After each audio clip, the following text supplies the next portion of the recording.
Well, I'm Dr. Anthony Harper here in Copenhagen, Denmark, with a member of Parliament, and your name and your position, and what do you do here at the Parliament? Well, my name is Claus Kvist Hansen. I'm a member of the Danish People's Party, and I'm my party's spokesperson for development aid. Okay, and one of the key questions I know a lot of people in America have had about what's Denmark's position about Israel.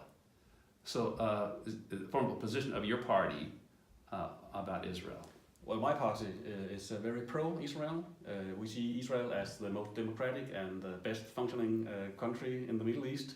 But unfortunately, Danish governments over time has been not very happy about Israel in my view. And that's a shame. I hope, of course, that things will be better over the years, because we find in my party that Israel is a great country. Well, there's another concern in America about the UN a lot. President Trump has talked about Ambassador Haley, not very trustful of UN Security Councils, especially the so-called Human Rights Council. President Trump pulling out of that. Just what thinking about Denmark in a position, and from your party, about UNRWA. What is the understanding about UNRWA now? And then in light of the recent investigation that I've shared with you about exposing the misuse of of tax dollar money for funding a hateful curriculum. I was wondering what the position. Yeah, well, it's not only U.S. taxpayers' money that are wasted. It's also Danish taxpayers' money who are wasted in UNRWA. And we believe that UNRWA has not lifted its obligations. We think that UNRWA has become part of the problem, more as a solver of a problem. And my party has been very critical over UNRWA for many years, but unfortunately, our concerns are not shared by the Danish government. That's a shame.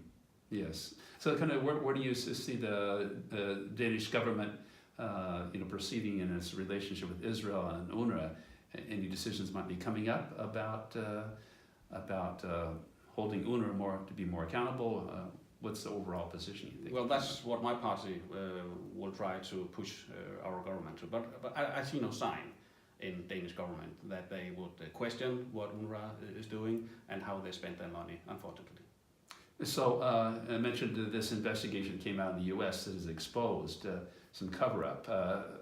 Would that be something that the Parliament members would entertain? They would at least read the report, what led up to defunding it in the U.S.?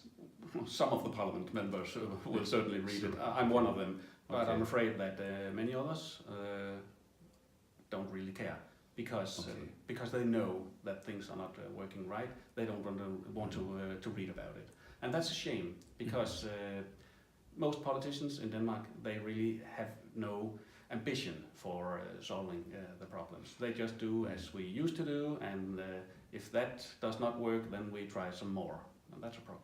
I think about the unique history of Denmark. What I learned recently when I think it was at Yad Vashem about Denmark helping the Jews escape Hitler, and he had a death sentence against the Jews, and so Denmark helped them escape into Sweden. And I also learned about the Faroe Islands, how they helped as well.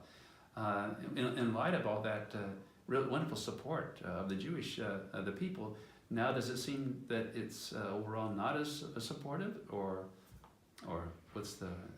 Well, I think that during the 60s and the 70s, when everybody was very socialistic, I think there has been created a fairy tale of how bad Israel is. And of course, United States, they have always been bad, as you know.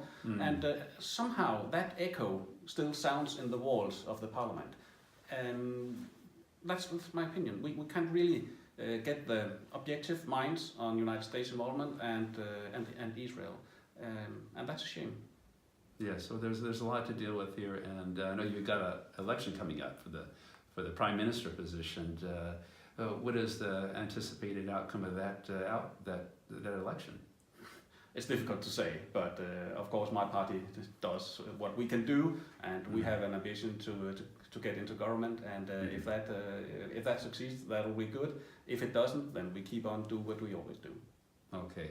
Well, I appreciate you taking time to meet with me here. It was a pleasure. And it's been a blessing to be here in Denmark, my first time here, by the way. And previously with Israel ambassador to Denmark here in Copenhagen, a special event yesterday, and honoring Israel, the 70-year history. So thank you.